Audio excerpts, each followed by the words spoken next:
Welcome, movie fans. Thanks for joining us for episode 101 of Reading Between the Reels, the premier podcast of MFers trying to ice skate uphill.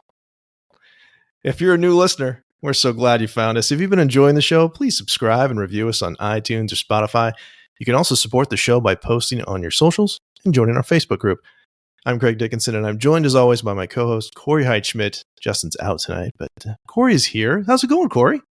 Oh, it's good. You know what? I feel like Justin's out tonight. It's kind of like when the varsity player is sick and then the JV player gets a chance to step in for that playing time. And that's what I'm here for, baby. There we go. Thank you, Justin. We'll step it up. Next man up. We're going to try a new segment tonight, Corey. I don't know if we talked about this off air, but Justin and I talked about this a little bit at lunch. I love surprises. Okay. And we're going to call it, what have you been watching this week? So like what movies or TV shows since the last time we recorded have you really enjoyed or catching up on or rewatching? So anything in particular that you have been watching? Actually, yes. I just wrapped up last week. I wrapped up Battlestar Galactica, the reimagined 4 seasons. Just got finished up with Will Adama and those dang Cylons. And every time I watch that, I take more away from it. I absolutely love sci-fi series. I love those things. And then I also wrapped up Picard season 1. So a lot of people don't know this. I'm kind of a sci-fi guy. I love movies like that. So Battlestar Galactica, Picard season 1. I'm about to head to Picard season 2, but I'm debating going back and watching Star Trek Next Generation again, starting over. Because it's nostalgic. I love that series. Kind of watched a little bit here and there as a kid. My brother was real big into Star Trek, and that kind of got me going later. So that's what I've been watching. What about you, Craig? Well, I actually just finished. I've been trying to watch Battlestar Galactica, the reimagined one. I did not watch when it was on, and now it's on Prime. I know you've been a big proponent of that for a while. I'm in season 2. I think I'm in the second episode. That's as far as I've gotten. It's okay. I'm hoping it's going to pick up. Yes, it's fine. Season 2 is when it starts to kick in a little bit. Okay. And remember, the thing about this isn't just a typical sci-fi movie. I mean, it is all that, but there's a lot on the human condition in this. Yeah, a lot on what people are like, and there's some great speeches with stuff that's going to happen. That you look at and you go, man, that is applicable to life. So yeah. What else? Other than that, I've watched the first 4 episodes of The Walking Dead. I've never watched it until now. Oh, so I'm starting to watch that a little bit. And I'm just kind of binging a lot of Superman stuff with the trailer for Superman, the Christopher Reeve documentary that came out. Since our last episode, I rewatched Superman 2, the theatrical cut, which I hadn't seen in a while. I watched the Donner cut multiple times since then. And I even watched Superman 3, which I hadn't seen in forever. And it's horrible. It's so bad. But It's on Prime right now. I've been watching a lot of Prime. They also had the Man with No Name trilogy, the Clint Eastwood spaghetti westerns. I watched all 3 of those in the last couple weeks and enjoyed most of those. I definitely think that The Good, the Bad, and the Ugly is far and away the better. I think that they got progressively better farther in. So yeah. But we're not talking about that tonight. Tonight we're starting our series, Marvel Before the MCU, and we start with 1998's Blade. So Corey, Go ahead. No, go ahead. Yes. No, I was just going to say, talking about Blade. Now, wait, Blade's in the MCU now. We've got to throw this in there. Well, yeah. This has officially with Deadpool and Wolverine, which, we mentioned this on our 100th episode, which if you haven't checked that out, it was just a blast with our Film Lovers Roundtable with some really, really great guests. We talked a little bit about the fact that we're doing these series, and we had really just kind of planned to do series, and then Deadpool and Wolverine made it very obvious that we should do Marvel movies and to kind of go back in the decade before Iron Man. So 98 through 2007, there's 16 movies in there that we're going to take a look at. And Blade from 98 is the first one. So I'm curious, Corey, what's your first experience with Blade and what are your overall thoughts on that film? So I remember watching Blade when I was a kid and it came out 1998. I was in college. We went and watched it. Thought it was a great movie. Liked it. A little bit dark for me, but watching it now, I'm going to tell you what, it took a different spin. I really kind of thinking, having seen him in the Deadpool Wolverine, and then knew him, we were coming back to this podcast, went back and watched him. So I watched him with some different lens. This is a movie that holds up, I think. The special effects, a couple spots are a little bit, but this is Wesley Snipes in his prime. This is absolute fantastic peak of who he was as an actor and martial arts in this movie.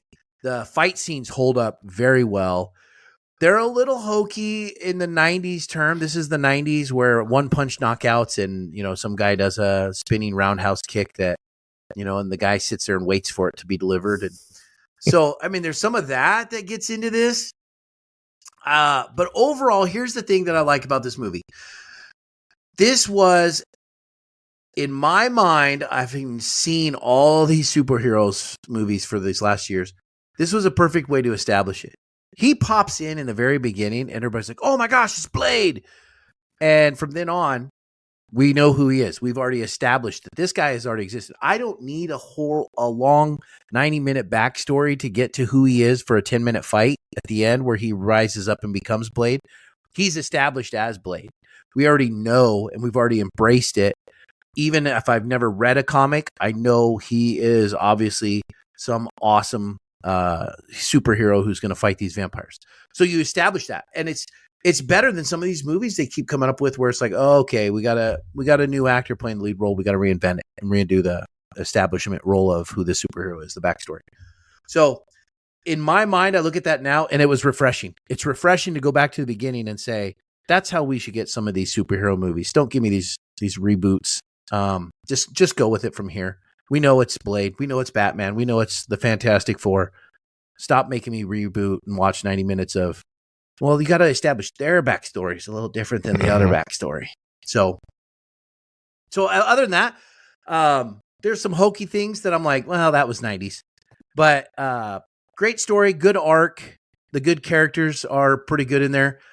The main villain guy is kind of hokey for me. Reminds me a little much of Corey Feldman, but in a couple scenes.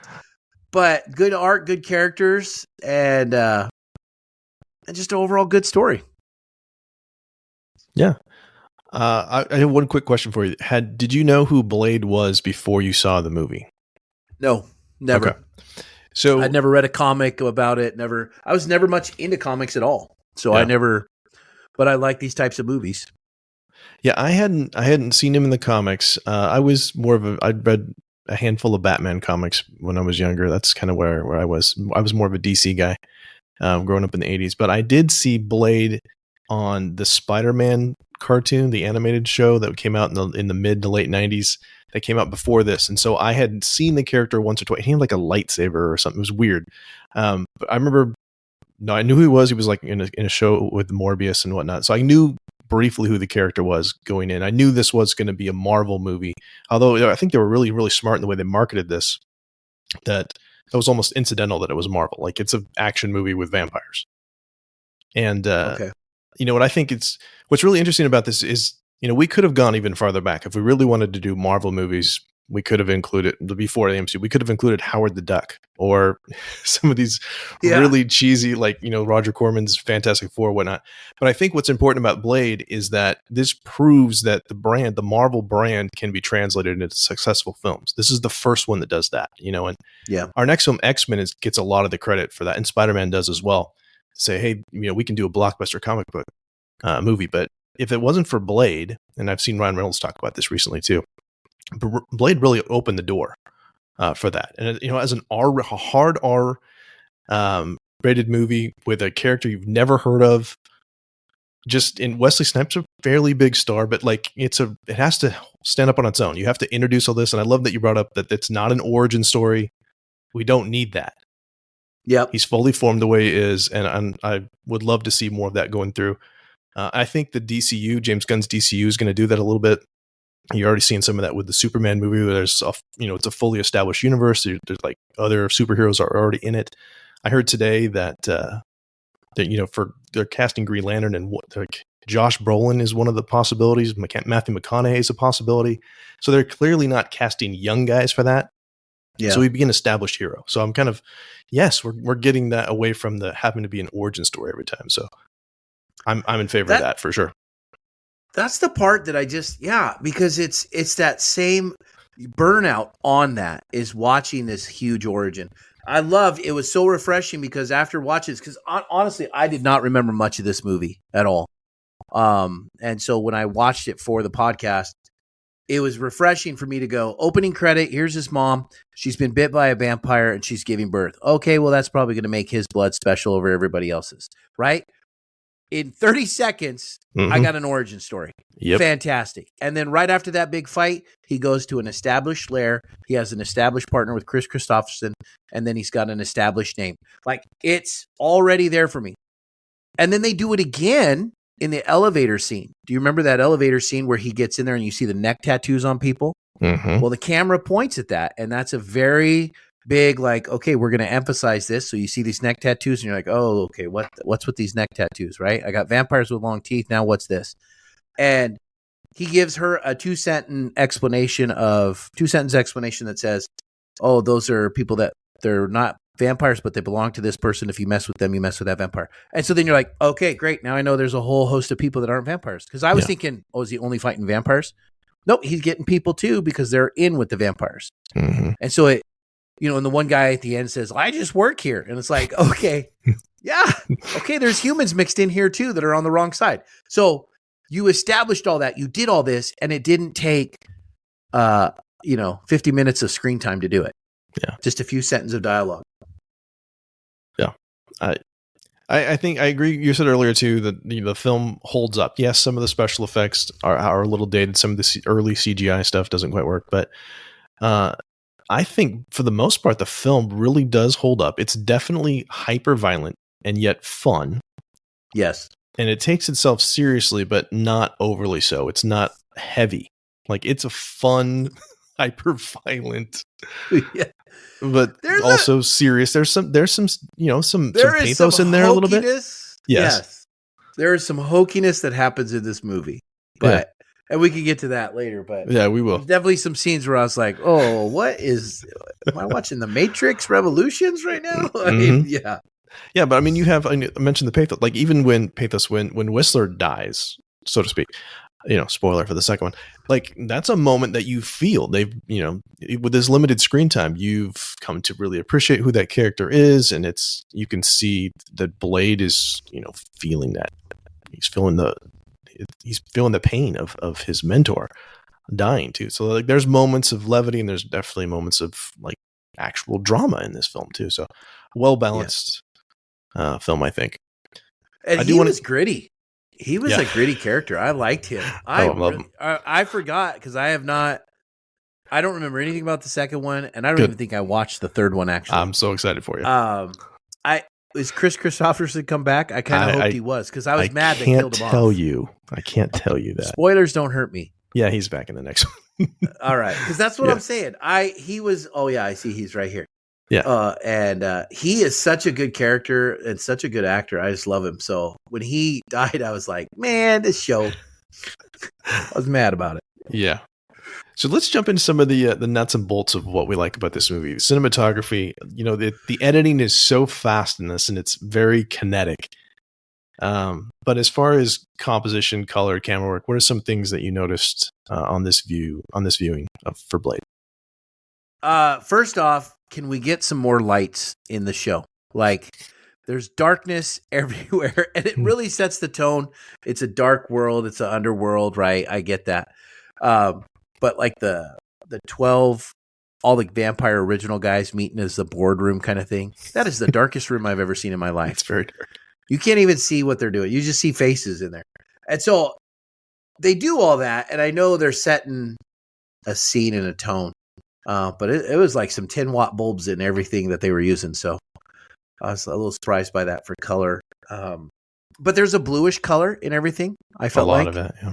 It's kind of how Matrix always had a greenish tint. This has a very bluish tint through everything.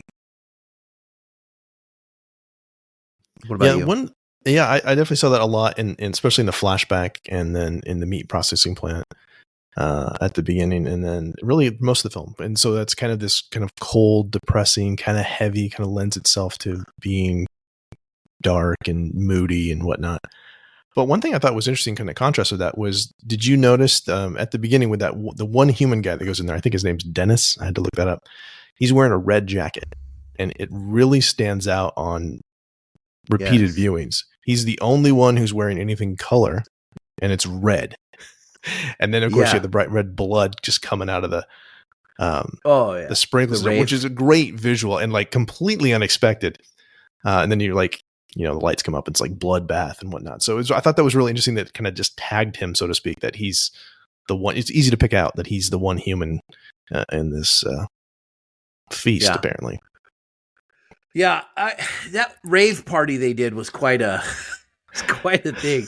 I don't know, shooting blood, water out of the rain or the little fire suppression thing. Yeah. That was quite a take on that. At that point, I was like, "Am I watching the dance scene from Matrix?" Is what it was. Yeah, you know which one I'm talking about. No, I know. Celebrating. The second one, and it's just like just goes on forever. I couldn't remember if it was the second or third one, but I was like, "Oh my gosh, I'm watching Matrix right here." Morpheus just talked, and everybody's going to dance now.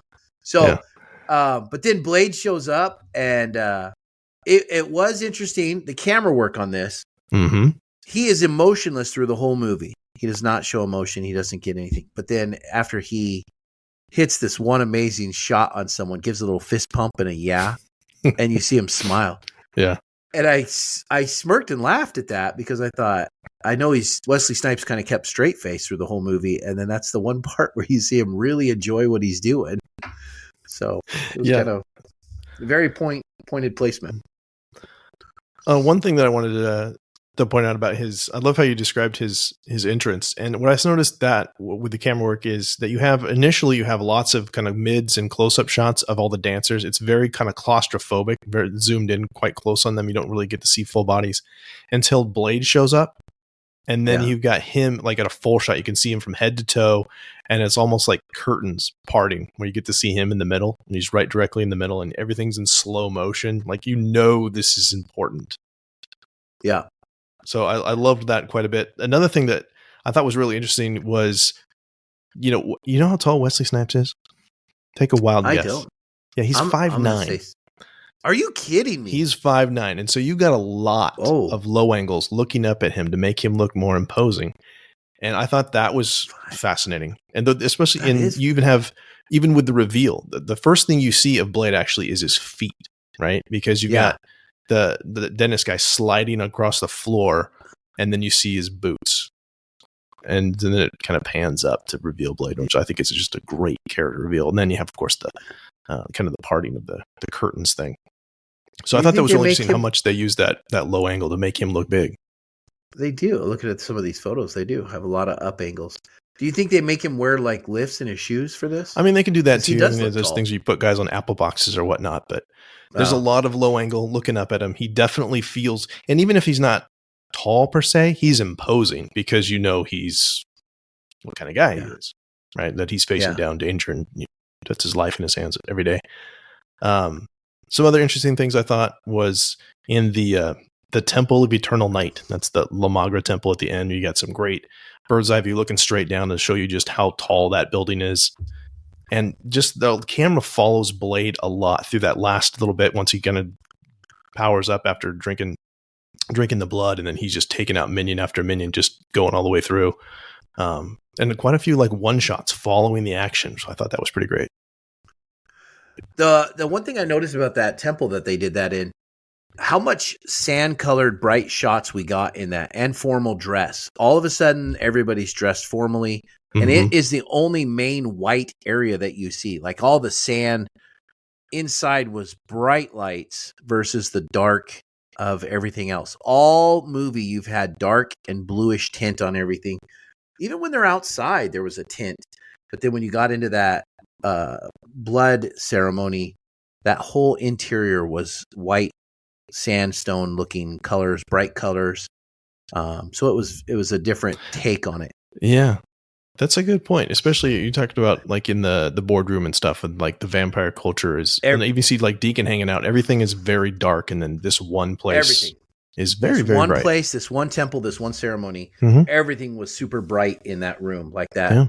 Yeah. When they held the guys up there and the blood was dripping down on them, that whole room was just all white. And I thought it was pointed to. It shows you there was not a lot of green screen effect in there. Those were actual. I mean, sound stages or whatever those were stages they made. Those were practical effects. They weren't the green screen that you might have so much today, because it stood out too much if it was those scenes there. They did it. Yeah, no. Yeah. So when you see like the stop motion skeleton things coming, stands out pretty good. Yeah. That's true. The rest of it, I would, is definitely a set. Right, it's 98. Yeah. They don't have the ability to do like the volume or whatnot like they would do now. I do got to point this out because I had this question in my camera work: is why there was such a tight scene on this car. By the way, is beautiful. I absolutely love this '69 Charger they use here. I think it might be the same one from Fast and the Furious. I'm not sure. Why is Chris Christopherson so sloppy with gas when he's filling it up? And it's such a tight scene. They zoom in on it. Yeah. And he's smoking, and he's just like, just spilling, squirting before I even get in the tank. It's all over the side of this beautiful car. And I'm going to light up a cigarette right here. Characterization. I love it. What the heck? This camera shot was very intentional. Yeah. Just slopping it in there. Yeah. Just to kind of sneak preview my way down to like costume design and stuff, like his scraggly hair and his beard and stuff. Like it's just without him even saying anything, you know who this guy is. He just doesn't give two F's. Like it's it. Whatever. Yeah. I could die tomorrow. Who cares? It's got a limp. I mean, it's just, knew. I love it. You know, he's the mentor who rescued Blade at that point. You're just like, I accept it and I move on. Yeah, created for the film, which I thought was a fascinating note. Like I would have assumed that character, a character that well drawn, had been in the comics for a while. He's in it now, but before the movie had not existed. So kudos to David Goyer on that. Yeah, David Goyer wrote the script for this guy, who did, among many other things, Nolan's Dark Knight trilogy and Man of Steel and some other things that are of less repute. But this is Blade. The Blade trilogy is his baby. So. We'll be talking about him a lot. Anything else you want to talk about cinematography before we move on to sound? No, I've got to. No. Yeah, okay, Dole, hit it with sound. What do you got for effects, soundtrack, vocal sounds, any of those things? The part that really stood out to me was after the girl had gotten bit and was back at her apartment and he was using her for bait, was how silent it was. Like throughout this movie, you've got noise going everywhere, right? And you've got some music in the background at times. And I never seem to notice that as strongly as you do. But when she was back at her place, it was silent and the footsteps in her as she's walking through. And it made it a very eerie feeling. I mean, one, you're talking vampires, you're talking a darkness anyway. But you're also talking about a loneliness here as she's walking, trying to get her stuff packed. And then that cop is all of a sudden in her room, in her apartment. And at that point, that's the first sounds you start hearing. Other than that, you didn't hear a voice for probably 90 seconds, 2 minutes, right? They were in the elevator. It was silent. Walking down the hallway, it was silent. You hear the footsteps, and you know that somebody was, making those for the movie. It was very powerful to me because it just made me feel like, oh yeah, something's coming up and Blade's going to come in here somewhere. So I thought that was a very strong effect to do that, to give us that eeriness and the quietness, because it's vampires and it's got to be unsettling a little bit, especially with that kind of silence. Yeah. The lack of sound is a really interesting take. I mean, I didn't really have a whole lot to look at with effects other than kind of the vamps crumbling to ash. I thought was a really kind of a cool effect. As well as like the sound of the punches. It's almost like an Indiana Jones level of punch. It's super loud and the swords ringing out, I thought were cranked up a little bit. And I enjoyed that. And definitely emphasized each hit and each clanging of the swords. So that was cool. What do you think about the music? The music I thought was good. The rave party was, it just felt to me very rock oriented or very techno music, at that time, which was big in the 90s to hit that kind of scene. But other than that, Craig, I never noticed it as strongly as you do to tell me who was on the soundtrack or something that was important in there that I missed. I'm telling you. Yeah. No, it is a weird mix because there is some like straight up orchestral stuff. And then also some techno stuff. But we hear that like in the club, like diegetically, and then we also hear it as part of the score. And we have Mark Isham, who also did Point Break, A River Runs Through It, some very more classical scores, right? Nell, Crash, Waterworld, and then this one. So it's kind of a departure from his normal stuff. But I thought that was interesting that sometimes you couldn't tell if it was supposed to be diegetic or non-diegetic. Because like when Blade shows up, like the music kind of fades out and then it kicks in again when he starts killing guys. And it's like, is that the music in the club? Is the music kicked back up while he's killing guys? Which is kind of interesting. Yeah. But there was some early, great diegetic choices. Like I love, again, as Whistler's working, you hear CCNR, Creedence Clearwater Revival, playing Bad Moon Rising, which I think is on the nose, but it's fun. That might have been Chris Christopherson just playing some background music in there. That would fit. Just just turn the cameras on while he's doing stuff. Yeah. One that I had to look up is when Blade enters the clinic and goes through the club. There's those the girls rapping, the Asian girls. It's an actual group. I'm gonna probably butcher the name. Bangwa Cherry, I think, is the name of the group, playing Chin Chin, and that always slayed me. It's just so weird. Yeah. So oh my gosh, that's a real. They got a music video and everything. Yeah, they're a real group. And then at the very end, you have a song called "Playing with Lightning" by a group called Expansion Union. That's where Blade's taken out, like the final bit of Frost guys before the final fight shows up. So yeah, a really interesting mix. Like it didn't bother me. Like sometimes I watch stuff from that, and like, I'm a huge Alias fan, and Alias is like 2001's when it started. It does a lot of the similar things like that too. And sometimes those music tracks don't age as well. And maybe I'm looking at this through nostalgia glasses. It'd be interesting to see someone who hadn't seen this movie, if they listen to the music, wow, that's so old. That sounds weird. For me, it's just like, that's just part of the whole vibe. Yeah. For vocal sounds, one thing I want to point out that stood out to me was the scene where after gosh dang it, these names I'm terrible with. I'm sorry. The main vampire, the villain. Yeah, Deacon Frost. Deacon Frost, and he's kidnapped the girl again, right? And so we're waiting on Blade, and Blade's getting all set up. Chris Christopherson just died, so Blade's doing his meditation thing he's doing right there, I guess. And she says, she's taunting him a little bit, and he says, it's real quiet, and then he all of a sudden has this booming voice, like you could tell they mic'd it or amped it up. And he says, I'll tell you what, sister, we're at the top of the food chain. When he says that, like you could tell it was in a microphone and it was synthesized and it had a boom to it, which that was that dark guttural kind of loud voice. And so I thought that was a great way to kind of emphasize just that he was, one, he was cocky and arrogant, and two, powerful, ready to go and just waiting and trying to play this game. So I thought it was a very strong vocal sound to throw in there, and you knew it was amplified to kind of portray his character. Yeah, that's nice. I didn't really have a ton from that for that category. I pretty much just had the muffled radio transmission where you hear in Blade's earpiece where before Whistler shows up at the clinic and catch you effers at a bad time, that whole bit at the archives. Drops your F-bombs. So good.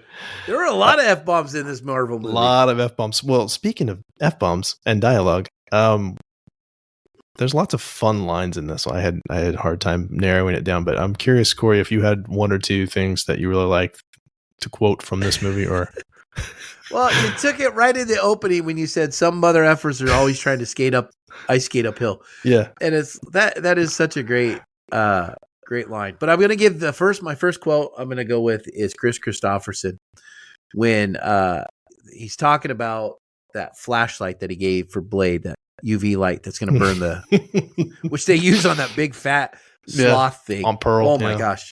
Oh, that was a terrible scene that ruined me. but he says it's still heavy. And then Chris Christopherson says, well, you're so big. And he was. Snipes is absolutely jacked in this movie, but just the way he says it, well, you're so big. So why can't it be heavy? Yeah. It was great. Nice. Most of the ones I had actually were Blade talking to Karen, and I'm just gonna go in chronological order. The first one, I'll just use this one. It's perfect one to start with. He says, "You better wake up. The world you live in is just a sugar-coated topping. There's another world beneath it, the real world, and if you want to survive it, you better learn to pull the trigger."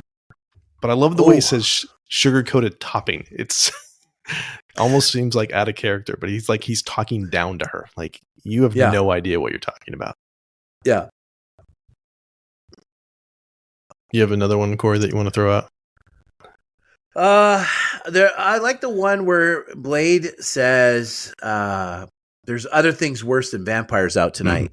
Mm-hmm. Me, and it's great because it's just he's such a sorry for this. He's such a badass. It's just fantastic. He's a great hero with all their power, and it's a great point. And I'm glad that you had that one. I had that one too. But the thing that I have forgotten when I watch this movie, I forget that she doesn't know that he is the Daywalker at that point. Like, that's not revealed until pretty late in the movie, and to us as well. Like, we get, like, we've mentioned, like, the origin story is kind of just seeped in there here and there. We don't get a straight up, like, here's this deal, here's his powers, here's his origin.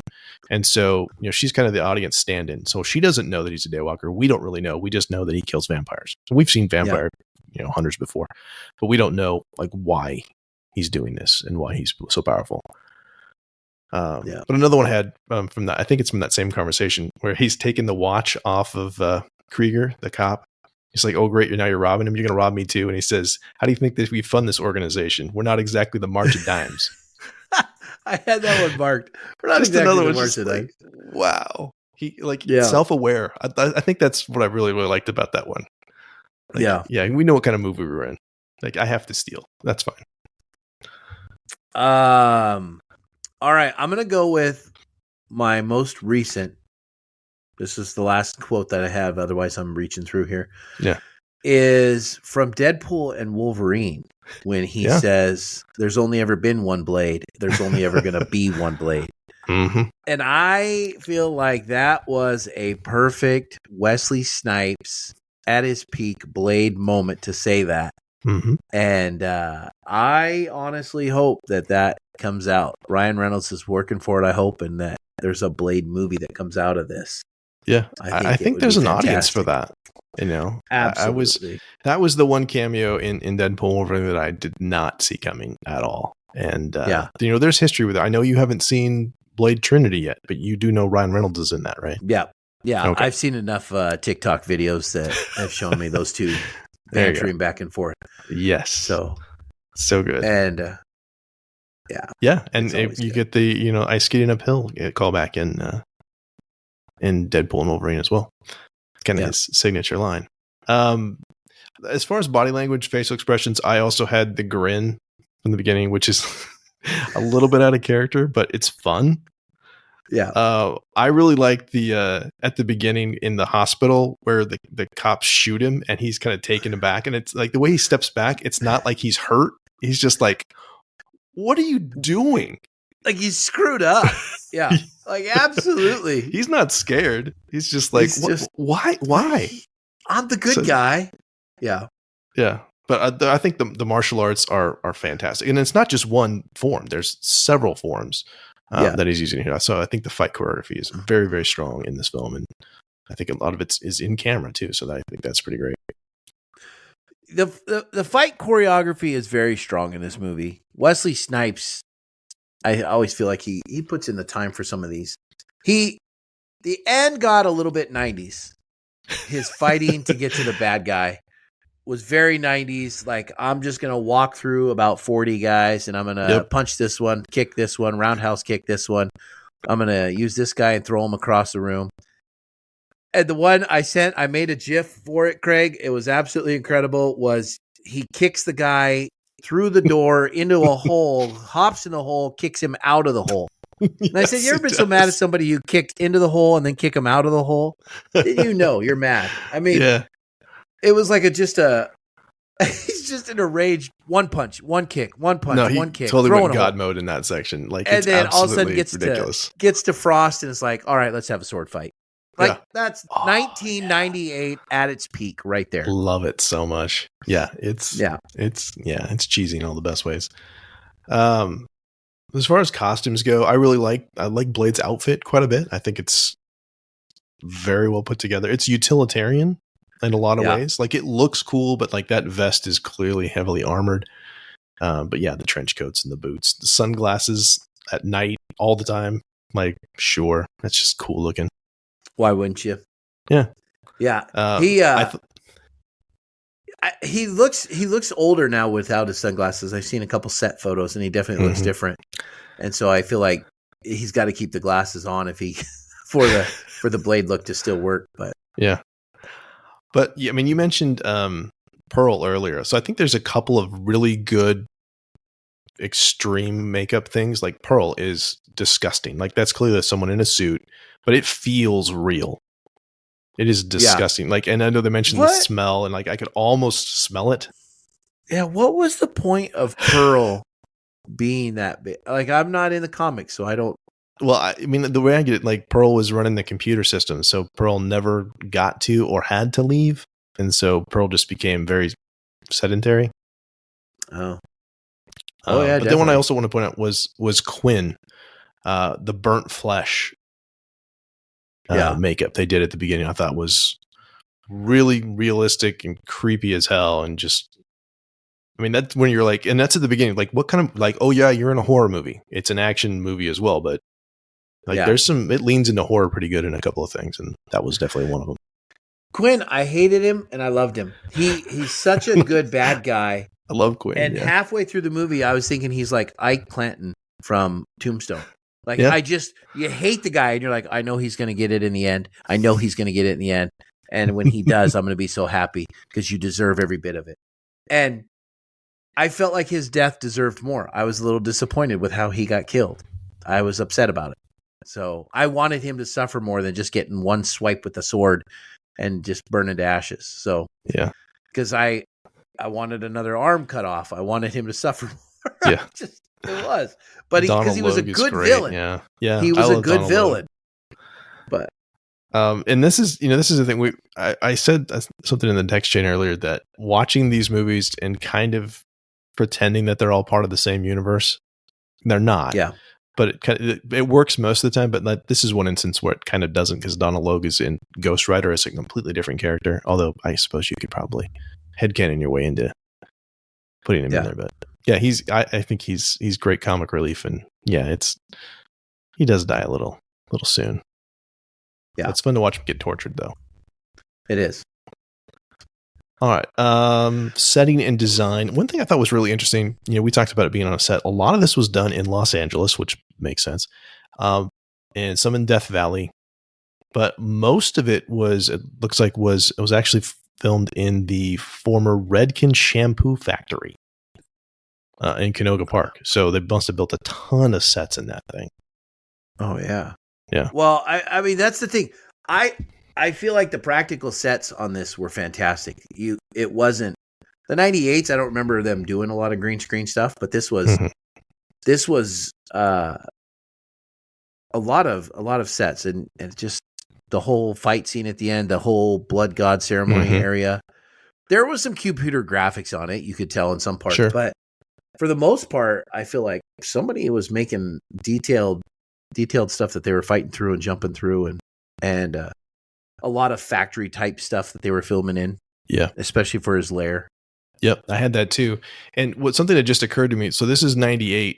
Batman and Robin is 97. And so if you think about in consecutive years, like how cartoonish Batman and Robin is with the set design.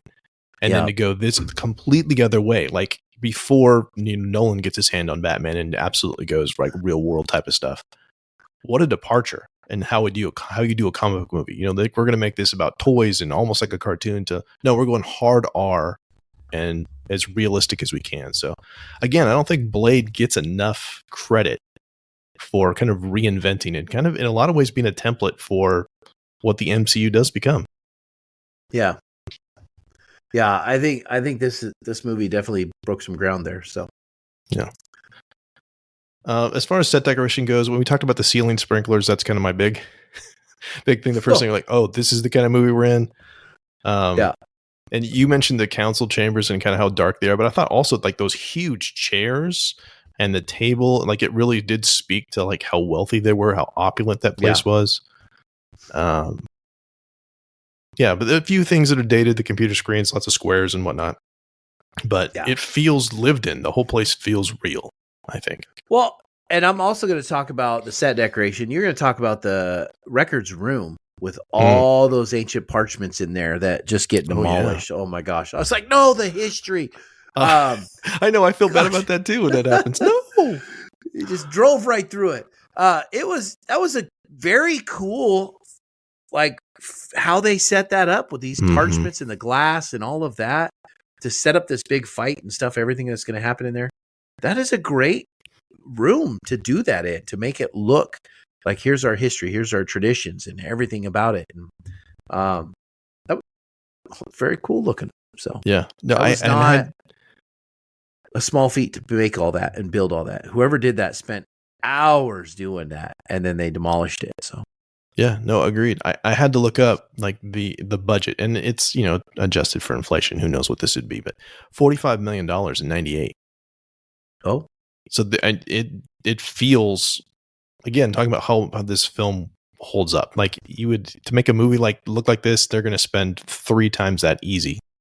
Yes. Now, maybe 4 times to make a movie like this to look that good. This movie does not look cheap. You see it on the screen. No, yeah. Do the other ones hold up this way? It'll be interesting to see. Okay. That's part of the journey. I'm looking forward to doing that. That's another reason I want to watch them back to back to back. I've never watched them that way. I never watched it with intentionality that way. So I'm excited for our listeners to go on that journey with us and let us know what they think about that. Yeah. As far as props go, I'll make the big one I had was the sword, which of course has that, you know, fail-safe on it, the anti-theft device, which is a cool trick. Which is very cool. The camera zooms in very close to show that little latch spinning around as a timer.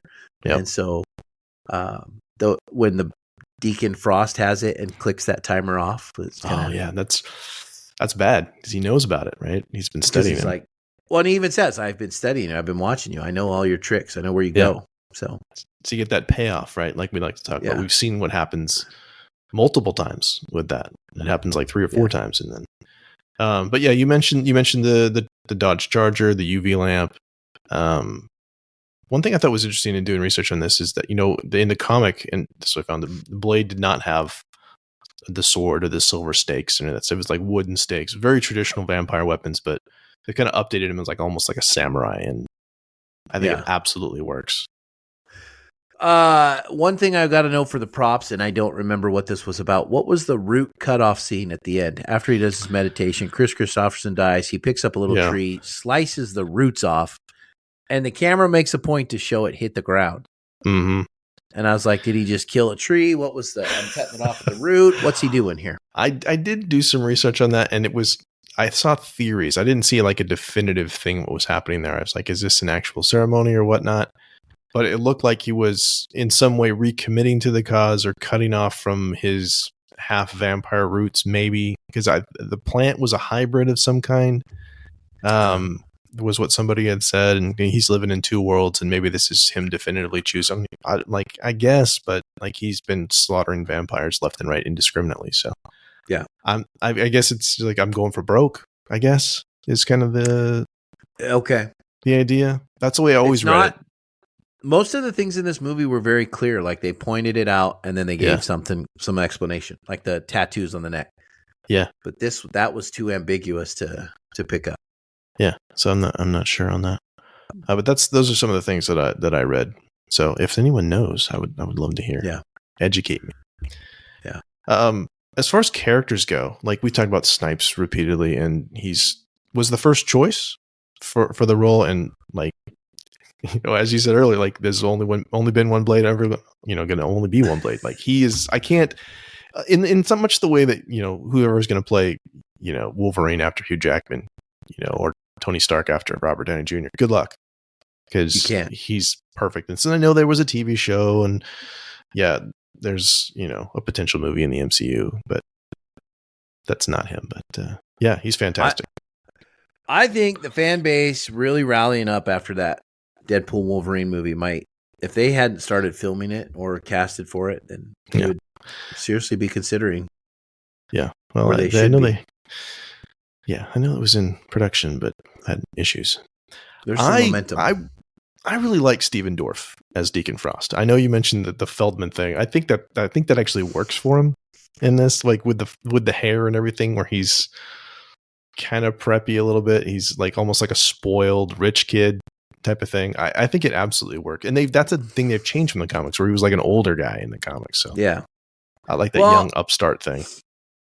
He does an incredible job at being young, cocky. Your time's done. It's my time now. Power hungry. Absolutely does a great job. Does a great job taunting Blade. He's an excellent villain. It's just one or two scenes where I thought, oh my gosh, if I looked away, would I think that was Corey Feldman? And so it threw me off. It's only on a couple scenes. And he's kind of that generation, that group of guys though too. So yeah. But he's a very accomplished actor, very good. Yeah.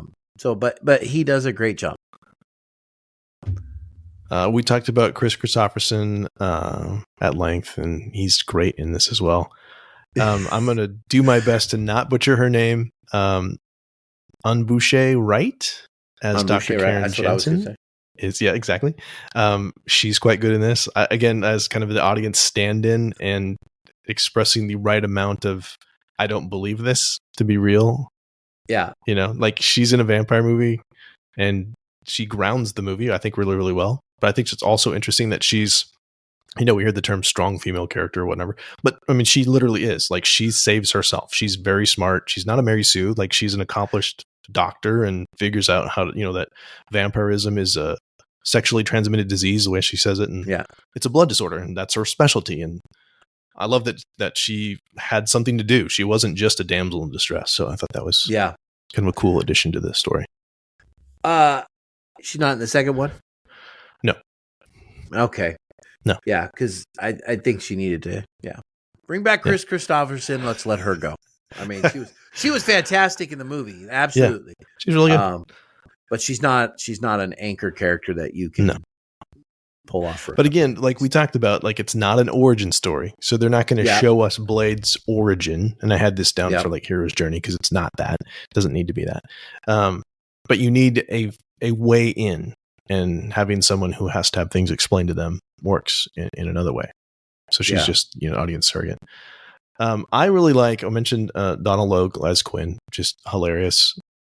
But Udo Kier, Dragonetti, the guy who gets his teeth ripped out and then burns into that guy is so bizarre and so great in everything that he's in. Like that whole scene with Frost, he's like, "You bore me."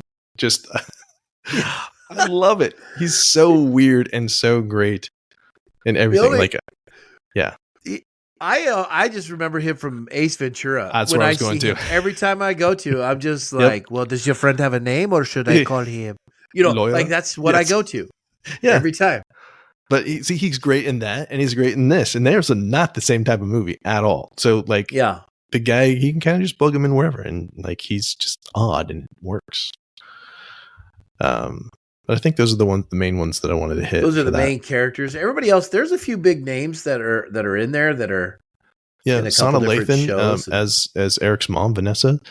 She's been in quite a few things. She was in this is a horrible thing to associate with, but Alien versus Predator, she was in that. Some other things.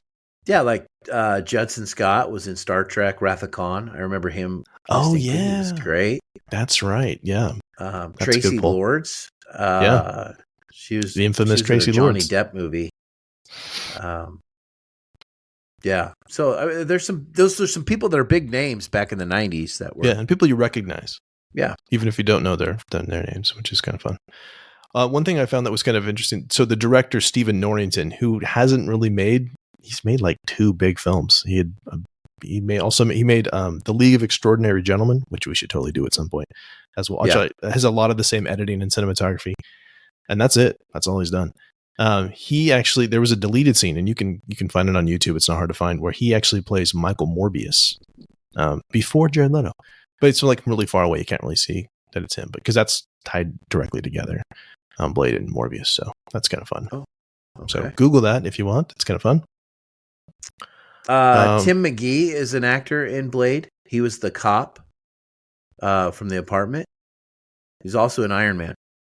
Oh, so there's another MCU connection. I'm just saying, conspiracy theory, Easter egg. I think I've got a fan theory that after he was in Blade, he went into the Air Force and became. He's the guy. He's so annoying in Iron Man 2, but anyway. So perfect. It's all connected. Yeah. Let's see here. We talked about Hero's Journey and how it's not that. And I said about how. Go ahead. I do think Chris Christopherson's death was a big rallying point. Sure. For him, a death of a mentor there, because after that we automatically get a good 5-6 hours of prep work in bullets and meditation, and I was like, recommits. What? Yeah, like recommits himself. I felt like that scene was a little like, okay, wait a minute. Like there's a dead body right over here, and you're going to start like meditating, and all the bad guys are just sitting on a couch waiting. And so I was like, okay, but that was 90s. We got away with that. Let's see.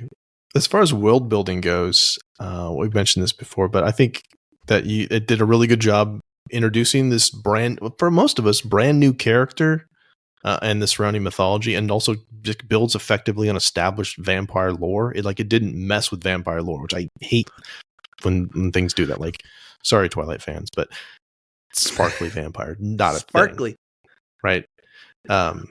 Like I want it to build on Bram Stoker. That's what I want it to do, and so I know what I'm getting into. Like, it's a guy who's going to kill vampires, and you know what kind of things vampires do. And I mean, they talk about it. There's lines about like what it does, and crosses don't do things. It's got to be silver and whatever. But and I also love the fact that they reference the fact that there's vampire movies and there's vampire fiction out there. That you would know something about this. That some of that stuff's true, but it's the real version. So. That's kind of fun. Yeah. That's final thoughts on Blade, Corey. I think my final thought on Blade is it is a fun ride. It's a good ride. There's a few things you have to suspend your belief for. In the fact that it's a 90s movie and has some 90s influences that are very apparent.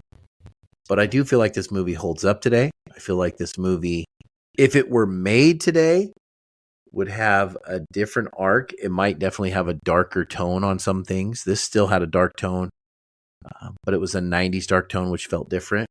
Today's dark tone would have a little bit more scarier stuff, more jump scares and things like that. But the fight scenes hold up. Wesley Snipes hold up. I think this shows Wesley Snipes is a fan favorite.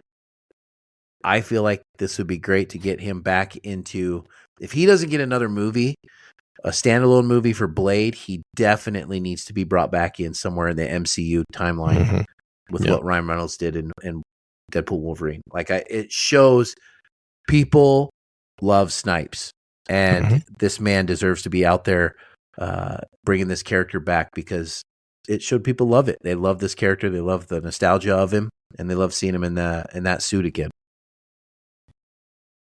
Yeah, I think people have a lot of fondness for this film and for this character. And, I looked at some of the reviews and it's interesting because, again, I remember like up until very recently, like within the last 10, 15 years, like Rotten Tomatoes wasn't a thing. And, the whole aggregation of reviews, and you choose whether something's rotten or not, or fresh. This film has a 58%, so it's technically rotten. Whatever. But I remember this film was like loved. It was loved. It was appreciated, and lots of people really enjoyed it. And it was a blockbuster. It was absolutely financially successful on a very lean budget, sure. And I was just thinking, kind of in a lot of ways, has some things in common with like John Wick. Like, there's not a lot of lore. There's just enough, and it's a smaller story. It knows exactly what it is and gets in and out in 2 hours. Roger Ebert did give it 3 out of 4 stars, which is nice, I think. But I enjoyed the crap out of it. I really enjoyed rewatching this movie, and like I said, when Deadpool and Wolverine came out, seeing Wesley Snipes was a great surprise.